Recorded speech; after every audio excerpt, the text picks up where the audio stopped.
Bueno, en Crecemos Tiempo también va a ser similar, va a exponer y al final será una sesión de preguntas y respuestas.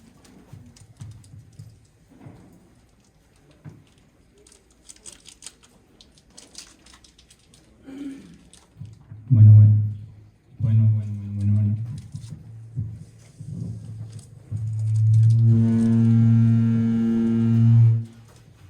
Apaga el micrófono, Ali, porque creo que está haciendo...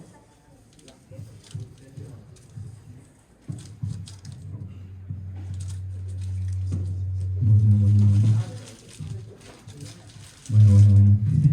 Ok. Bueno, muchas gracias por la presentación. Como ya comentaron, soy médico veterinario. Llevo ya algo de experiencia en tema acuícola, especialmente en tilapia. Desde que egresé me he dedicado específicamente al tema de sanidad acuícola. Tuve la oportunidad de iniciar en el comité de sanidad y posterior a ello ya incursioné con algunas empresas, ¿no? Hablando de temas de enfermedades, de diagnósticos. Actualmente me encuentro en MSD y bueno, estamos con el tema de las vacunas. Interesante lo que platicó Álvaro al inicio, es muy cierto. Desafortunadamente, en los últimos 2 años, de 2021 para acá, la situación fue más grave. Obviamente, el tema sanitario en México no inició en 2021, tiene más años. Sin embargo, el patógeno que ingresó o que se tuvo presente a partir del 2021 es de mayor impacto, ¿verdad? Entonces, por eso algunos productores dicen, no, mira, es que antes me iba bien, ciertamente, antes el impacto sanitario no era tanto, pero actualmente ya no es una bacteria, ya no es solo un patógeno, ya estamos hablando de 2, 3, 4 patógenos que pueden ser presentes. Más o menos para que tengan una idea, yo desde que inicié en 2011, más o menos a partir de 2015 a la fecha, cada año en los diagnósticos que iba haciendo teníamos un patógeno nuevo, ¿verdad? 2016 estamos hablando Francisella, 2017 Streptococo serotipo 3, 2018 Streptococo serotipo 1A, 2019 Iridovirus, 2020 Varicela, 2021 serotipo 1A con una nueva variedad. Entonces, obviamente todo esto ha sido como parte de un trabajo bastante exhaustivo en el tema de diagnósticos, ¿verdad? Entonces, ¿cómo se ha generado todo esto? Desafortunadamente por tal vez malas prácticas, ¿verdad? Movimiento de organismos sin control, como pasa con cualquier enfermedad de cualquier especie, ¿verdad? Cómo entran las enfermedades al país, porque se importan peces, aves, cerdos de otros lados, ¿verdad? O porque se traen algunos subproductos que no están bien tratados, ¿verdad? Entonces, esa situación es bastante interesante que nos pongamos a pensar. Como comentaba, el tema del virus ya está reportado en México. Algunos productores que se han animado a hacer diagnóstico de manera interna han obtenido esos diagnósticos. Lo que preguntaban por ahí de, oye, ¿por qué la vacuna no está disponible sí en Brasil? Lo que comentaba ahora es que no está reportada. ¿A qué se refiere? Que un biológico no se puede registrar en el país si no se tiene la enfermedad, ¿sale? ¿Por qué? Porque pues, el primer argumento es ¿para qué lo necesitas si no se tiene, ¿verdad? Así es en cualquier especie, tiene que haber un reporte inicial y el reporte no tiene que ser a fuerza un brote de mortalidad que afecte a la industria, ¿verdad? Puede ser un reporte de un artículo científico, una investigación que se haya hecho o incluso ya un reporte de algún productor y ese reporte sirve como base para sustentar que hay un patógeno o ese patógeno está en el país, ¿verdad? Entonces cada país tiene sus diferentes reglas para el tema del registro de vacunas. Por ejemplo, Honduras es un país en el cual la introducción de vacunas es más sencilla, requiere un proceso menos exhaustivo, no es obligatorio que tengas que reportar la enfermedad como tal, tampoco hay cuarentenas como las que se usan a veces aquí en México, pero bueno, cada país tiene sus diferencias. Brasil igual tiene sus diferencias en cuanto al tema del registro de vacunas, pero en resumen es más o menos lo que comentaba poder tener una vacuna de alguna enfermedad, necesita tener un reporte de algún tipo, que sea un reporte formal. Obviamente que este reporte no lo toman como, ok, ya me lo reportaste tú y yo ya voy a registrarte. No, es el reporte de base para que los programas sanitarios que genera el gobierno busquen ese patógeno, ¿verdad? Ok, ¿dónde fue reportado? En tal región. Se hacen muestreos en esa región y obviamente ya se puede dar formalidad al reporte. Al final, si una universidad o un laboratorio privado dicen que hay un patógeno, el gobierno no, o sea, sí lo toma como una alerta, pero no lo toma como la respuesta final, ¿verdad? Ellos tienen su propio programa de vigilancia epidemiológica, tienen sus propios laboratorios certificados.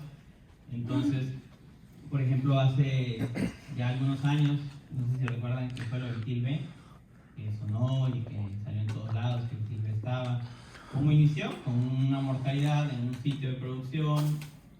Se hizo un primer muestreo, salió aparentemente positivo a TIL-B y ya el Comité de Sanidad, en este caso no Chiapas, generó un monitoreo sanitario, diferentes granjas, hicieron una trazabilidad de dónde venían esas crías que murieron o juveniles, muestrearon una serie de granjas, todas esas muestras las remitieron al laboratorio oficial que tiene el gobierno y una vez que tenían los resultados por medio de su laboratorio, ya declararon la enfermedad, ¿verdad? A pesar de que hubiese algún reporte tal vez meses antes de algún laboratorio privado, no lo pueden tomar como un reporte confiable al final, ¿verdad?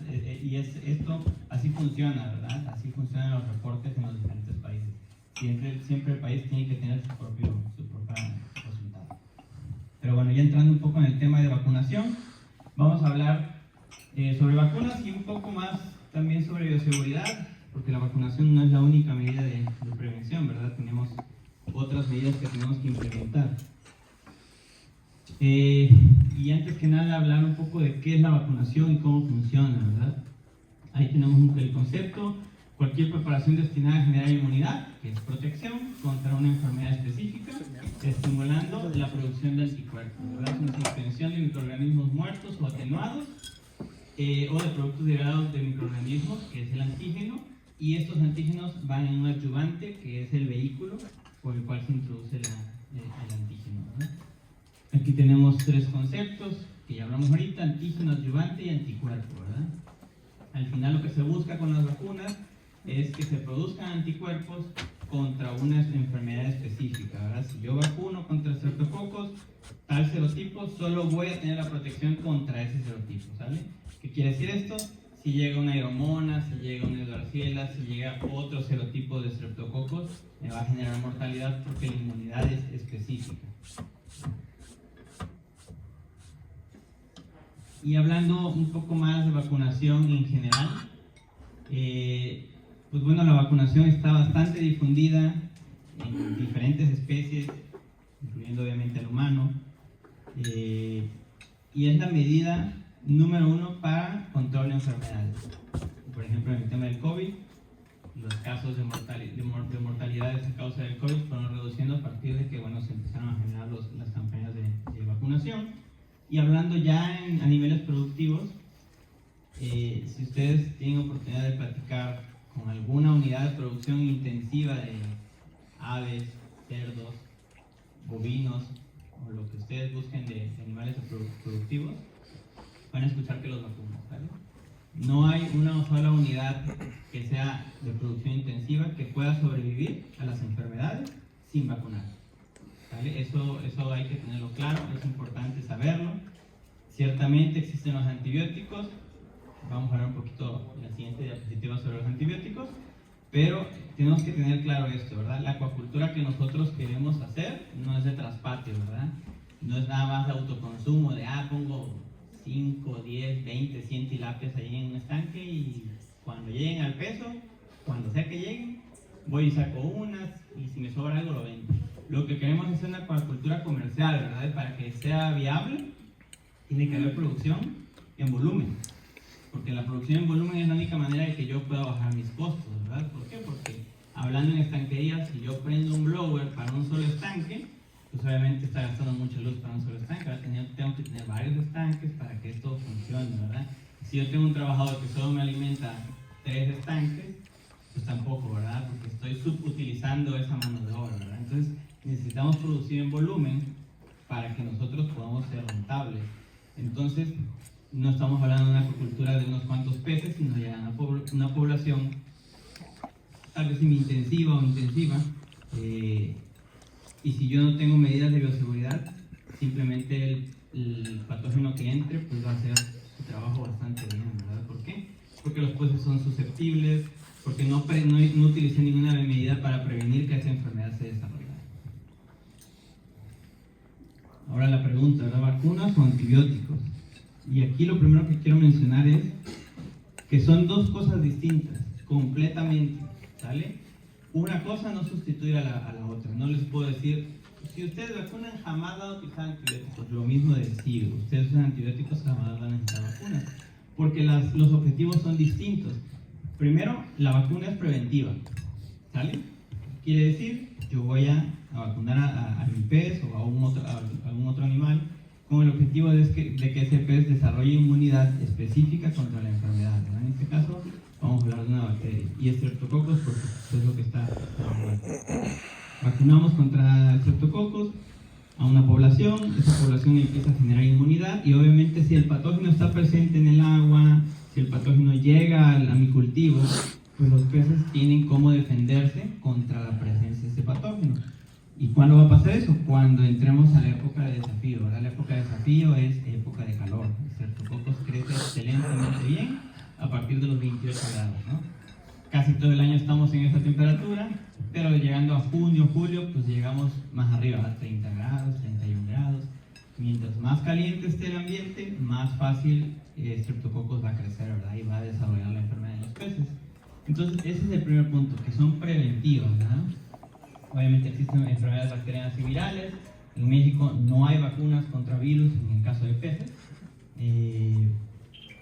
Importante mencionar que las vacunas no generan una resistencia como tal, en comparación de los antibióticos, son específicas y menor número de aplicaciones. ¿A qué me refiero con esto? Que para el ciclo productivo de la tilapia, que dura, bueno, dependiendo del peso que queramos llevar, las 4, 5, 6, 7 meses, 8 meses, la cobertura de la vacuna normalmente alcanza esos días o ese ciclo, ¿verdad? Esa cantidad de meses, 200, 210, 220 días. Diferente al salmón, ¿verdad? El salmón necesita 2 años para poder llegar a la talla de cosecha. En este caso, las vacunas tanto de salmón como de tilapia tienen la misma duración, ¿sale? Solo que en salmón tienen otras vacunas, por ejemplo, vacunas orales, que sirven como para dar ese boost o ese incremento de inmunidad cuando ya los peces están perdiendo la inmunidad de la vacuna inyectable, ¿verdad? Pero bueno, ese es el caso en el salmón. En la tilapia no es necesario porque el ciclo es muy corto. Y hablando de los antibióticos, es que son correctivos, ¿verdad? Cuando yo ya tengo el problema, ya empiezo a ver un incremento de mortalidad diario, ayer sacaba un pez, hoy saqué 5, mañana saco 10 o 15, ¿qué quiere decir? Que empieza a haber un brote de una enfermedad, ¿verdad? Lo ideal es hacer un diagnóstico, porque lo que comentaba Álvaro, ¿qué tal si es un problema viral? ¿Qué tal si es calidad de agua, verdad? Si es un problema bacteriano, los antibióticos son efectivos, pero tenemos que usarlos bien. Y bien es dosis y días de tratamiento. Desafortunadamente, a veces para nosotros es muy complicado o no entendemos cómo funciona el tema de los antibióticos y pasa de que le pregunto a mi vecino, alguien me recomendó y me dicen, no se pone tanto, le pongo un chorrito, algunos dicen, ¿verdad? Del antibiótico al alimento, ahí lo mezclo como puedo, se lo doy a mis peces y pues sí, probablemente funcione, ¿verdad? Nunca le había dado antibiótico a mis peces y sí funcionó, dejó de morir, al 5.º día dejó de morir, pues le doy un día más y ya pasa. Y aparentemente ya supera la enfermedad, ¿verdad? Puede ser que una semana después remonte la mortalidad todavía más fuerte y quiera ayudar en un tratamiento y no funcione. Eso de la resistencia de los antibióticos no es nuevo, todos nos lo han dicho. Cuando vamos al médico nos dice, usted se va a tomar 10 pastillas, una cada 24 horas. ¿Y por qué nos dicen que tenemos que tomar las 10? Para que no suceda eso con nosotros, ¿verdad? Que en la pastilla número 6 dices, pues ya me siento bien, no, pues ahí guarda esas 4. Pero ¿qué pasa? Pasa una semana, me vuelvo a enfermar, quiero tomar esas 4 pastillas, las tomo y no pasa nada, ¿verdad? Entonces voy con el médico y me dice, no, vas a tener que reiniciar tu tratamiento, pero ahorita consíguete estas mismas pastillas, pero en lugar de los 400 miligramos, que sea de 600. Ya me subió la dosis, ¿verdad? ¿Por qué? Porque ahí puede haber cierta resistencia bacteriana a ese mismo antibiótico, o nos cambian el antibiótico, ¿verdad? No funciona contra virus, eso creo que está bastante claro. Sí pueden ocasionar el tema de la resistencia, son inespecíficos. ¿A qué se refiere? Cualquier bacteria que le esté pegando a mis peces, si uso la dosis y días de tratamiento adecuados, va a funcionar, ¿verdad? Y son tratamientos sostenidos en corto tiempo. ¿A qué se refiere? Que puede haber un segundo brote y obviamente tengo que volver a utilizarlo. Ahora, importante mencionar, el antibiótico es la última herramienta. No estoy diciendo no las usen, las tienen que tener, es una herramienta para control de enfermedades. Pero es la última herramienta que tienen que utilizar, ¿sale? Si un antibiótico no les para la mortalidad bacteriana, no hay ni vacunas, ni aditivos en el alimento, ni recambio de agua, ni kilos de sal, ni nada que le echen al agua o al pez que vaya a parar la mortalidad. Es la última herramienta, ¿sale? Por eso a veces escuchamos mucho que, por ejemplo, la Organización Mundial de la Salud habla sobre ciertos antibióticos o sobre el tema de resistencia a los antibióticos, ¿verdad? ¿Por qué es de mucha importancia a nivel mundial eso? Porque si hay bacterias que ya son resistentes a una gran cantidad de antibióticos y solo hay tal vez 2 o 3 opciones disponibles que si las agotamos, a la persona que le dé una enfermedad específica ya no va a haber que la pueda salvar, ¿verdad? Porque obviamente ya generó resistencia ese microorganismo a una serie de antibióticos. Entonces es importante, en acuacultura tenemos 3 opciones realmente aceptables, que es clorfenicol, oxitetraciclina y enrofloxacina como última opción. Yo sé que van a decir, no, pero está el cloranfenicol, están las sulfas, están 1001 antibióticos. Sí, están ahí presentes, pero no están permitidos para la acuacultura. ¿Y por qué no están permitidos para la acuacultura? Porque sabemos que estamos aventando ese antibiótico al agua, y esa agua, ¿a dónde va a ir a parar? Si estamos hablando de jaulas, pues esa agua va a cultivos, a muchos otros lados, y el problema es que esos antibióticos también están para el ser humano, ¿verdad? Entonces, si yo uso cloranfenicol, o alguna sulfa, o alguna oxitetraciclina en los peces, y las malutilizo, pues obviamente la persona que consuma ese antibiótico puede empezar a generar resistencia a ese antibiótico, ¿no? Por eso es que es muy limitado el número de antibióticos en el tema acuícola. Si ustedes buscan en libros, si ustedes buscan en artículos, si le preguntan a algún experto, a veces hay muchos foros en línea, pregúntenles cuáles son los antibióticos permitidos y solo son 3, ¿sale? Claro que nosotros nos ideamos utilizar el que caiga, hasta de humanos o de pollos o de lo que sea, lo hacemos, ¿verdad? Y tal vez funcione, pero obviamente estamos alargando la agonía y prolongando que haya un problema todavía más grave, ¿verdad? Entonces hay que tener eso, hay que tener conciencia. Está bien producir, pero hay que tener conciencia de qué es lo que vamos a hacer con nuestro producto, ¿verdad? Ya hablando del tema de vacunas, vamos a hablar que existen diferentes métodos de aplicación. Ahí menciono de inmersión, la inyectable y la oral, ¿verdad? Vamos a hablar un poquito de estos. El tema de la vacuna de inmersión, obviamente cada uno de estos tiene ventajas y desventajas, ¿verdad? Las ventajas, por ejemplo, el tema de las vacunas de inmersión, es que podemos aplicarlo en peces pequeños, ¿verdad? Las vacunas inyectables tienen una talla mínima de vacunación. La vacuna de inmersión, desde un pez, desde un alevín, ¿verdad? De 1 gramo, menos de 1 gramo, ya podemos agarrar la población completa, meterla en la solución, y esta solución, estos peces ya inmunizados, los colocamos en el estanque que vayamos a tenerlos, ¿verdad? Podemos vacunar una gran cantidad de peces, como vimos ahí en la foto, pues varios alevines en una sola canasta. Se evita la degradación de la vacuna en el estómago, que ahorita vamos a hablar de las vacunas orales. La desventaja es que, bueno, el hecho de poner la vacuna en el agua, obviamente se va degradando esta vacuna, porque cada vez que yo vaya metiendo una población, no estoy asegurando la dosis necesaria, ¿verdad? Obviamente, la primera población que yo meta, pues va a estar mejor protegida que tal vez la última, ¿verdad? Entonces, eso hay que tomar en cuenta. Corto tiempo de inmunidad, En Brasil hay algunas vacunas de inversión. Tengo entendido que algunas han tenido éxito en cuanto a la prevención de la enfermedad, pero la inmunidad es muy corta, estoy hablando tal vez de 2 meses como máximo, ¿verdad? 1 mes, 2 meses. Entonces, son muy variables los resultados, nuevamente por lo mismo, porque no estamos asegurando la dosis a toda la población. Entonces, esa es una de las limitantes para la vacuna de inversión. La vacuna de administración oral, de muy fácil aplicación, porque obviamente va en el alimento, no genera estrés a los animales, porque pues, es el estrés de la alimentación como tal. Puedo vacunar grandes poblaciones en corto tiempo. Desventajas, de igual manera, ¿verdad? Va a depender de qué tanto alimento coman los peces para saber la dosis que están consumiendo. Los niveles de protección son bajos comparados a otros métodos de vacunación. También hay degradación del antígeno en el agua y en el estómago del pez. Y nuevamente, en tilapia no hay una vacuna comercial oral, ¿sale? Sí hay pruebas, hay artículos, hay bastantes artículos. En salmón sí hay, ¿sale? En tilapia no, en salmón sí hay. Pero lo que nos comparten los compañeros acuacultores enfocados al tema de salmón es que les funciona como refuerzo, ¿vale? Ninguno de ellos utiliza la vacunación oral como la primera opción. ¿Por qué? Porque la inmunidad no se alcanza el pico máximo de inmunidad con ese método. Lo que normalmente ellos hacen es vacunan.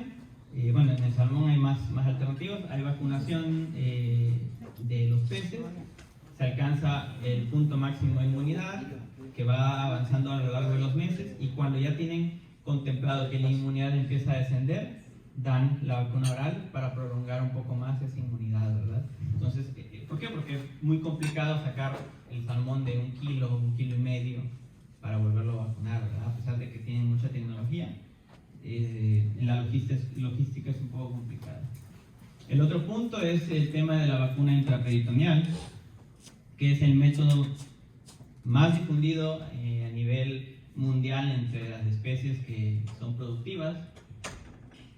Es la ruta más efectiva para inducir protección, se asegura una dosis porque la inyectadora da la dosis correcta, tiene adyuvantes oleosos que ayudan a la protección, que la protección de inmunidad sea más prolongada. Las desventajas obviamente es que es pez por pez, ¿verdad? Es todo lo que me preguntan, oye, ¿cómo le hacemos pez por pez? Pez por pez, así es. ¿Cómo se hacen con todas las especies, individuo por individuo, ¿verdad? No hay alguien que diga, a esta población le vamos a aventar un baño de vacunas, no, es pollito por pollito, perro por perro, humano por humano, uno por uno, ¿sale?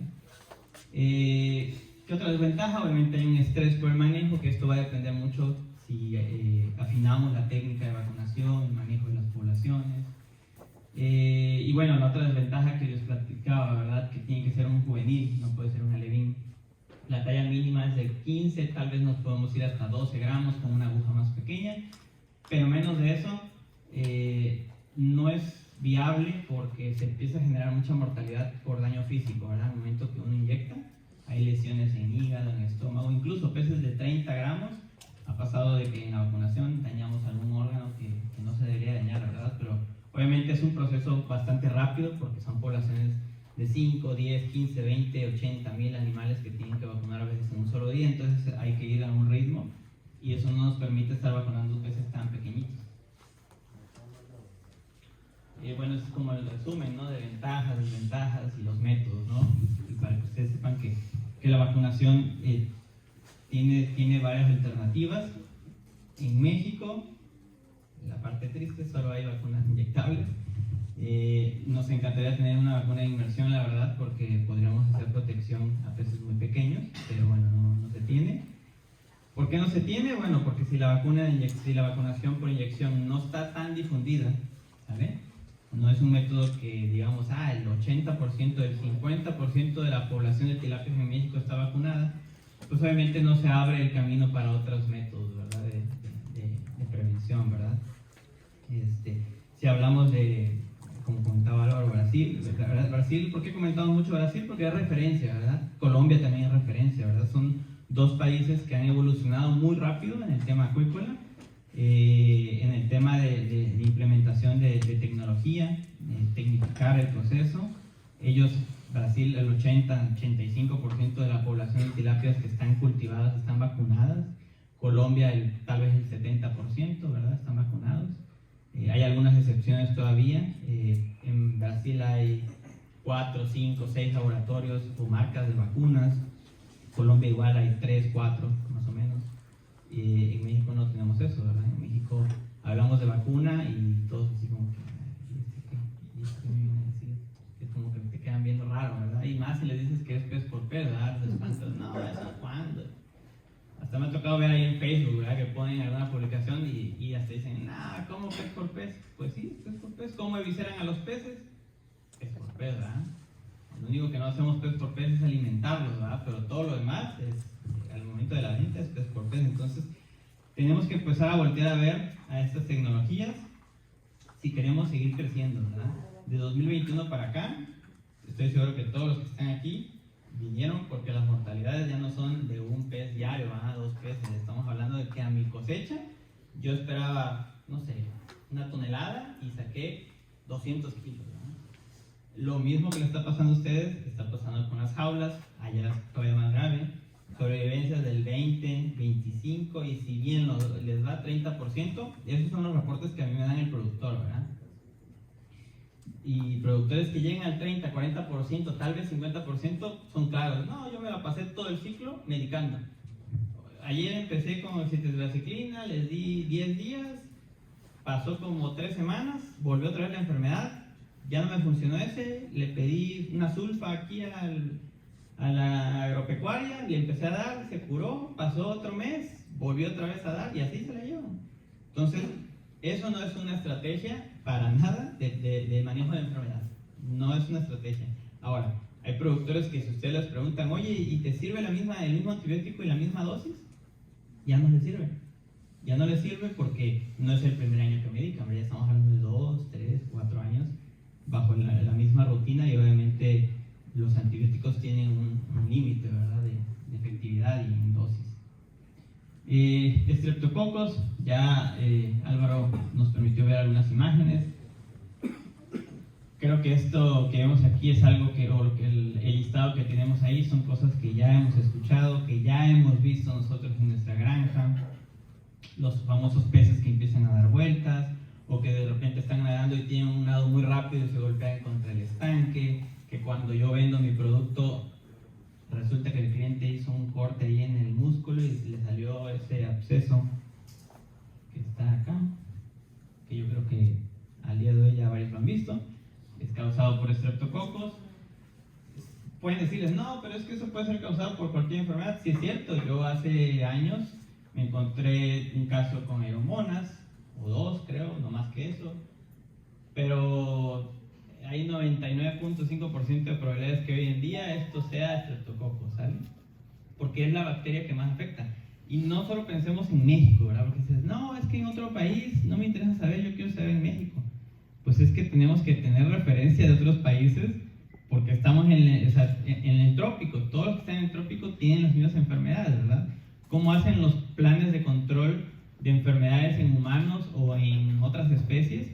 Tomando como referencia otros países. No es que aquí nos inventemos todo, ¿verdad? Por ejemplo, el tema de las vacunas, el tema del diagnóstico de enfermedades están regidos por la Organización Internacional de Salud Animal, ¿verdad? Y los comités de sanidad se rigen también de esas normativas. Entonces, sí es importante voltear a ver a otros países, ¿verdad? ¿Qué es lo que están haciendo? Entonces, aquí podemos ver todas las enfermedades. De hecho, este 40% este es un dato de antes de 2021. Ahorita aquí ya debe decir 80, 70, ¿verdad?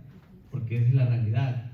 Otra cosa importante, antes, no sé si recuerdan, cuando tenían mortalidad eran peces grandes, 100, 200 gramos. Ya empieza la mortalidad. Hoy en día desde alevines, ¿verdad? ¿A quién de aquí no le ha tocado que lleguen los alevines, pasa tal vez un mes o 15 días y empiezan a dar vueltas, empiezan a morir, a morir, a morir? Algunos de un día para otro empiezan a tener, no sé, un 1% diario de mortalidad, 2% al siguiente día. ¿Por qué? Porque hay nuevas enfermedades que son más agresivas, porque las enfermedades sí han ido evolucionando más rápido de lo que nosotros hemos ido evolucionando en nuestro manejo, ¿verdad? Aún hoy en día todavía me toca ver pediluvios con cal. No, señores, la cal no es una alternativa Tal vez hace 10 años sí, pero hoy en día ya no lo es. La cal, y no porque yo lo invente, ¿verdad? Para todo lo que les estoy presentando acá tiene una base científica. Al final vamos a hacer unas referencias bibliográficas. Entonces yo les estoy comentando lo de la cal porque hay reportes, hay artículos que mencionan que la cal no es efectiva. No es efectiva para la situación que tenemos ahorita, ¿verdad? Tal vez encalar un estanque de tierra sí siga siendo una opción, pero nosotros no estamos hablando de encalar un estanque de tierra, ¿verdad? Estamos hablando de que en un pediluvio yo llego, lo piso y estoy parado ahí. ¿Cuánto les gusta? ¿2 segundos? ¿5 segundos? ¿10? Y me tomo el tiempo de esperar. Y aún así la cal no mata a las bacterias y menos a los virus en 10 segundos. Hay un artículo muy interesante en donde habla sobre el uso de ciertos desinfectantes y su viabilidad en un medio con alta carga orgánica, ¿verdad? A carga orgánica me refiero a lodo, algas y todo eso. Y hay desinfectantes que aún y con carga orgánica en 30 segundos matan a la bacteria, ¿verdad? Y hay otros que son más baratos, también obviamente el costo del desinfectante sube, mientras más efectivo más caro, en donde, ok, sabes que sí tiene un efecto, pero tienes que exponer 5 minutos a la superficie, ¿verdad? O hay otros desinfectantes que te dicen, no, sabes que 30 minutos a la superficie. Aquí la estrategia es utilizar el desinfectante en diferentes tipos de desinfectante en diferentes superficies, ¿verdad? En un pediluvio que pongo, un desinfectante que me ayude a matar las bacterias o patógenos rápido. Pero si voy a utilizarlo en un estanque, que yo sé que el estanque va a estar tal vez hasta el otro día ahí, pues es un desinfectante más económico que tenga un efecto a los 30 minutos, ¿verdad? Entonces ahí es importante ir viendo ese tipo de cosas. En el tema de los beneficios de la vacunación, obviamente es la disminución de la mortalidad en etapas adultas, en este caso, porque ya estamos hablando de juveniles. Hay protección en la calidad del producto. ¿Por qué? Porque hay una reducción del número de lesiones en músculo causadas por la bacteria. Obviamente al tener una disminución de la mortalidad, al tener un pez más sano, pues obviamente el factor de conversión va a mejorar. También otra parte es que en la vacunación hay una clasificación, hay una clasificación de peces.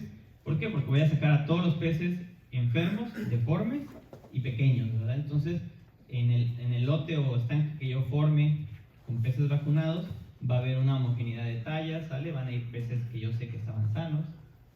Obviamente la disminución del uso de antibióticos son sustentables y reducción en la presión del ambiente a causa de este patógeno. En el tema de la vacunación, pues bueno, los programas de vacunación, si bien hablamos de tecnificación, no son tan complicados de hacer. Consta de hacer un ayuno del pez. Obviamente hay que reducir el estrés un día previo al manejo para tener los peces con la mejor calidad de salud posible. Tenemos que tener la información, ¿sale? Y la información es saber qué enfermedades, tenemos que asegurar qué enfermedades para saber si la vacuna va a ser efectiva, ¿verdad? ¿Por qué? Porque ha pasado de vacuna contra una enfermedad y se empiezan a morir y resulta que pues es otro patógeno, es otro serotipo, ¿verdad? Otra bacteria. Tener condiciones ambientales, tener buenos oxígenos, evitar las bajas de oxígeno, buscar que la vacunación sea en un momento en las que las temperaturas no son tan altas. Normalmente hay sitios en donde las vacunaciones son de noche, ¿verdad? Por ejemplo, en Brasil hay una parte en donde la vacunación la hacen de noche porque en el día las temperaturas son muy altas. Y obviamente la toma de muestras, ¿verdad? Que esto no tendría que ser solo para la vacunación, tendría que ser una rutina, no a fuerza de manera interna, pero sí apoyadas con algunos comités o con alguna institución para que yo sepa qué es lo que tengo, ¿verdad? Normalmente en el muestreo de un día que voy y tomo 5 peces no te dicen gran cosa, sí te van a decir de qué están muriendo en ese momento esa población, ¿verdad? Pero a lo largo del año yo no sé cómo va variando esto, ¿verdad? Si hay otra bacteria o si solo está esa. Ya hablando del proceso de vacunación, obviamente tenemos que revisar que los peces estén sanos. Por eso les comentaba que al momento de vacunar vamos a descartar todos los peces enfermos, ¿verdad? Porque si vacunamos peces enfermos, simplemente vamos a gastar vacuna y se van a morir. Tenemos que estar pendientes del manejo antes y después de la vacunación. Antes es, obviamente, evitar estrés, evitar estar hacinando a la población. Y posterior al manejo, ¿qué quiere decir? Que una vez que yo ya formé mi jaula o mi estanque, no voy a estar haciendo una biometría al día siguiente, ¿verdad? Sino que tengo que dejar un periodo para que el pez vuelva a estar con bajos niveles de estrés. Al final hay que hacer un seguimiento, una trazabilidad. Esta trazabilidad o este seguimiento es para ver si los peces fueron bien vacunados. Si tengo dentro de la población vacunada un pez que tiene signos clínicos de enfermedad, lo tengo que muestrear para saber si es la enfermedad contra la que estoy vacunando o puede que sea otra, ¿verdad? Una adicional. En México tenemos los 3 serotipos de Streptococcus galactic, que es el serotipo 1A, el serotipo B y el serotipo 3, más Streptococcus guinea, ¿verdad? En México tenemos a partir de 2000, voy a poner como referencia 2011 porque fue cuando empecé yo en la actividad acuícola, que yo diagnostiqué Streptococcus 1B. Este es el Streptococcus que está más difundido a nivel mundial. El serotipo 1A y el serotipo 3, estamos hablando un poco más reciente, 2016 y 2021. Y Streptococcus guinea, que a mi consideración, al menos aquí en la región, es el que te genera menos mortalidad de todos los mencionados aquí, que igual más o menos 2015 les puedo decir que es como los primeros diagnósticos, ¿verdad? En el tema de las condiciones de aplicación de vacunas es exactamente lo mismo para todas. La dosis es esta. Los gramos mínimos del pez tienen que ser 15, debe haber algún ayuno previo. Estos son los días de protección que te confiere la vacuna. Y a partir de que yo vacuno, por ejemplo, si vacuno hoy, la inmunidad más alta se alcanza entre los 14 y los 21 días, ¿verdad? No es que hoy lo vacune y ya mañana están bien reforzados, no. Empieza a haber un incremento de la inmunidad hasta que llegamos al pico más alto y eso se mantiene un periodo entre estos 210 días, ¿verdad? Obviamente tal vez en el día 180 empieza a haber una reducción nuevamente de la inmunidad, ¿verdad? ¿Por qué? Porque la vacuna ya pasó su periodo de protección. En el tema de resultados, me gustaría poder compartirles algunos resultados de productores, pero desafortunadamente a veces no son tan abiertos en poder mostrar sus resultados. Si hay otra oportunidad voy a buscar poder conseguirla. Estos son resultados, pero no son de aquí, no son de México, en donde, bueno, se tienen, obviamente, el grupo no vacunado en un periodo similar, tiene este es un tema del inicio previo a la vacunación, y bueno, ya en el periodo crítico, hablando de eso que está encerrado en el círculo, pues bueno, el grupo vacunado contra el no vacunado tiene una diferencia, ¿verdad? Entonces, es importante ver eso. Obviamente, dependiendo del serotipo, dependiendo del ambiente, también se va a reflejar la inmunidad o el resultado de la vacuna, ¿verdad?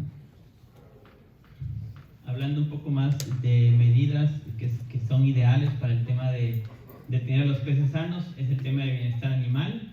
Importante manejar una buena densidad, una buena alimentación, buena calidad del agua, ya lo comentaba Álvaro, tenemos que estar pendientes de qué es lo que pasa con el agua.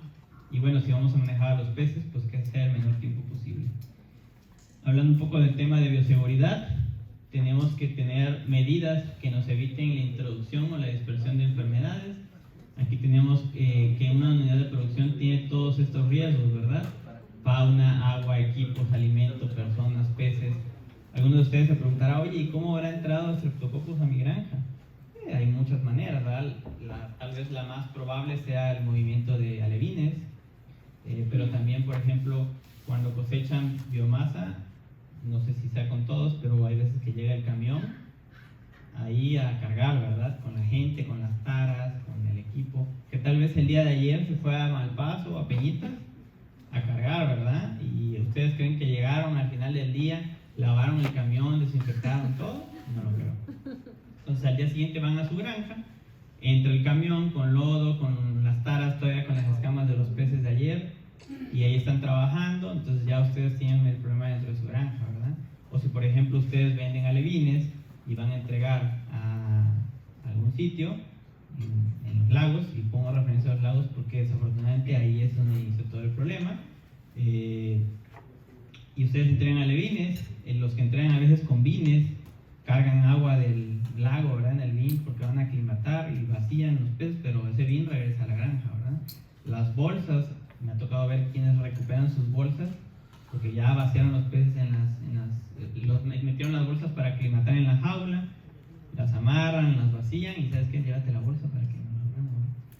Entonces, nuevamente, esa bolsa lleva agua, está regresando a la unidad de producción. Usé mallas, tal vez para manejar a los peces, para revisar cómo venían. La malla regresa.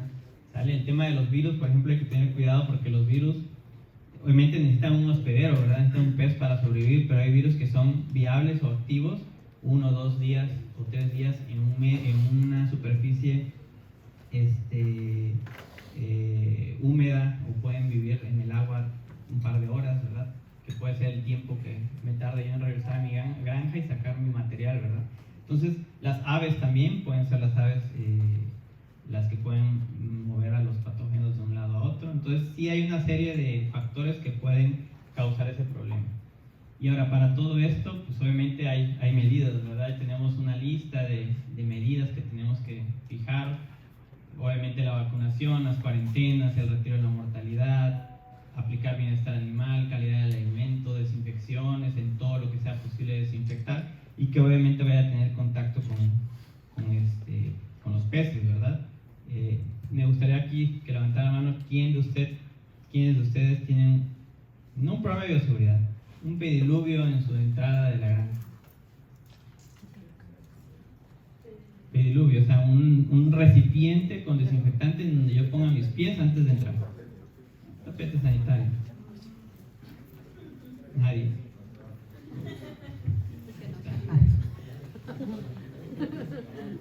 Ok. Obviamente hay que fijarnos en la calidad de crías, ¿verdad? Es la parte más importante, revisar que vamos a obtener una cría de calidad. Puntos de bioseguridad, bueno, este es un pediluvio tapete, hay diferentes modelos. Son importantes, a pesar de que es una medida bastante sencilla, es un recipiente con agua y desinfectante, pues no lo aplicamos, ¿verdad? Ahora me podrán decir, oye, pero ¿y eso de qué me va a salvar? De que llegue estreptococos. Ok, nuevamente hablamos, la bioseguridad no es solo una medida, ¿vale? Si fuera una sola medida, ahora si vinieron aquí a escuchar que con una sola cosa nos vamos a salvar, los voy a decepcionar porque no hay una sola medida. En ninguna especie, ¿verdad? En ninguna especie que se produzca hoy en día hay una sola medida. Como por ejemplo, hablando un poco del COVID, nos decíamos que pusiéramos cubrebocas, nos laváramos las manos, laváramos las cosas que comprábamos en el súper, ¿verdad? Pisáramos el pediluvio, no visitáramos sitios con afluencia de personas. Si una persona en mi casa aparentemente tiene el problema, aislarla, ¿verdad? Y estoy seguro que todos lo hicimos, ¿verdad? A pesar de que muy probablemente todos los de aquí nos hayamos enfermado de COVID, ¿verdad? Pero ¿por qué lo hacíamos? Bueno, porque también están en riesgo nuestra vida, ¿verdad? Ahí sí no había como que, no creo que, no. Y nuevamente, hay quienes sí lograron evitar el contagio y tal vez se contagiaron ya cuando se vacunaron y ya dijeron, pues fíjate, ya estoy vacunado, ya no voy a usar cubrebocas y bueno, me enfermo, pero ya no fue tan grave, ¿verdad? Entonces, nuevamente, las medidas de bioseguridad son reducir las probabilidades de que una enfermedad me afecte. Y para reducir ese porcentaje de probabilidades tengo que sumar una serie de porcentajes de prevención, ¿verdad? Tal vez el pediluvio me dé un 5% de prevención, más una vacunación que me dé un 20, un 25, más el uso de cierto alimento que me trae algún aditivo que me va a ayudar a bajar las cargas bacterianas, es otro porcentaje. Y entonces sumando todo eso es que vamos a poder lograr tener un resultado viable, ¿verdad? El tema del manejo de las mortalidades, súper importante, ¿verdad? Desafortunadamente a veces eso no lo vemos como algo interesante, dices, oye, ¿y esto qué? O probablemente en mi terreno yo no supe que iba a tener esas mortalidades y las empiezo a tener y bueno, ¿y qué hago? ¿No? Pues entiérralas allá en la esquina y a ver qué pasa, ¿verdad?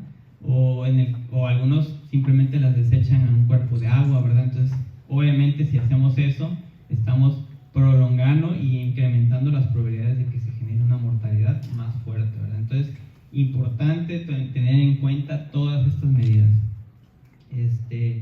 Y bueno, en el tema de desinfectantes, aquí pongo nada más unos ejemplos. Obviamente estos desinfectantes no lo son todo. Puse estos ejemplos, este es un extracto de una presentación que hice en Colombia, y también aquí, si no me recuerdo. Y bueno, aquí pongo algunas dosis, las superficies en donde podemos utilizarlos, ¿sale? Obviamente hay otros desinfectantes. Tenemos que apegarnos a las recomendaciones del fabricante. Estas dosis de aquí tampoco yo las inventé, son las recomendaciones del fabricante, porque el fabricante ya hizo pruebas y ya sabe que tal bacteria, tal virus se muere a esa concentración, ¿verdad? Si le pongo de más, gasto. Si le pongo de menos, no sirve. ¿Sale? Lo mismo es con el antibiótico. Si el antibiótico me dice que tengo que darlo 10 días, lo tengo que dar 10 días, ¿verdad? Si tengo que darlo a tal dosis, lo tengo que dar a tal dosis, aunque yo vea que ya al día 3 ya dejaron de morir. Teníamos que concluir el tratamiento, ¿verdad? Agarramos un poco más de conciencia en esa parte. ¿Por qué? Porque hoy en día, sin preguntarles, estoy seguro que las sobrevivencias son del 20, del 30% también, ¿verdad? Si bien, o 50, tal vez por ahí hay alguno, ¿verdad? Que está logrando rescatar esa cantidad. Hay muchos que ya se retiraron de la industria. Bueno, aquí en Tabasco no sé con certeza. En Chiapas yo les puedo asegurar que el 60% de los productores cerraron de 2021 a la fecha, ¿verdad? ¿Y por qué? Porque he estado platicando con productores que sí quedan, he estado visitando las presas. En el trayecto hacia algún productor era fácilmente ver 4, 5, 6 granjas en este trayecto, y ahorita pasas y la mitad de las obras están vacías, ¿verdad? Algunos con los que tuve oportunidad de hablar por teléfono, que me dijeron, no, mira, nos vemos en un año, déjame ver, quiero probar otras opciones, quiero ver cómo voy a lidiar con ello. Este año, pues, era una lista, para darles un ejemplo, una lista de 40 personas y solo una persona seguía en la industria, ¿verdad? Produciendo. Las otras 39 habían cerrado, vendieron todo, tuvieron que pagar deudas por las mortalidades, el alimento y todo eso no lo tenían contemplado como mortalidades. Y algo súper importante, nada va a cambiar si no hacemos nada. Aquellos que piensan de, me voy a esperar el 2024 y yo sé que el 2024 es el bueno. No, señores, no es el bueno, es peor todavía si no hacemos nada. Y bueno, como resumen, en el tema de las vacunas, bueno, es un estímulo de entrenamiento al sistema inmune para poder defenderse. Son específicas, así que es importante saber contra qué vamos a vacunar. Obviamente reducen la presión sanitaria. ¿Por qué? Porque las poblaciones completas vacunadas ayudan a que los individuos menos competentes, aún vacunados, que no desarrollen bien la inmunidad, se encuentren hasta cierto punto protegidos, ¿verdad? Se le llama inmunidad de rebaño, y seguramente en el COVID la han de haber escuchado. Son preventivas, obviamente buscan que no se mueran los peces. Y esto último que está en color azul, la vacunación junto con otras buenas prácticas, bioseguridad, uso responsable de antibióticos, buena genética, adecuada nutrición, entre otro montón más de medidas, es lo que necesitamos hacer, ¿sale? Si no lo hacemos, podemos hacer otro evento el próximo año, Álvaro, y vamos a volver a platicar lo mismo. Es más, voy a traer la misma presentación, porque no hay nada más, créanme. No hay una sola cosa que pueda solucionar todo. Si de aquí salen diciendo, no me convenció, voy a ir a tal lugar, allá me dijeron que hay una, no lo hay. No me baso solo en la experiencia de México. Nuevamente he tenido la oportunidad de estar en Brasil, estar en Honduras, estar en Colombia, estar en Guatemala. Y allá no creo que las vacunan, desinfectan, tienen medidas. O sea, en serio, allá por ejemplo en Brasil, que para mí es una mejor referencia, ya no siembran, sí siembran alevines, no voy a decir que no, pero el 70%, 75% de los peces que entran a una unidad de producción para la engorda son juveniles, vacunados, ¿sale? No son alevines, ¿sale? Eso es importante que lo sepan. Son juveniles. Obviamente eso ya es un paso más adelante. ¿Por qué? Porque para mover juveniles es obviamente una mayor inversión para el productor que va a comprarlos, es una mayor inversión para el que distribuye alevines y quiera migrar a juveniles porque necesita más infraestructura, ¿verdad? Pero es para que se den una idea de que Brasil hace 5 años inició con ese proyecto y hoy ya tienen un 70% de población vacunada. Y obviamente, ¿por qué les benefició? Porque primero reducieron ciclos, ¿verdad? Yo ya solo me dedico a engordar, no me dedico a producir juveniles. Es como en los pollos, ¿verdad? Hay granjas de engorda que compran al pollito, no producen el huevo y el pollito, ¿verdad? Lo mismo es acá, empezar a pensar en segmentar, ¿verdad? Yo voy a ser un productor de engorda, ¿sale? Yo solo voy a ser un productor tal vez de juveniles y yo solo voy a ser un productor de alevines, ¿verdad? No quiere decir que vamos a desplazar todo el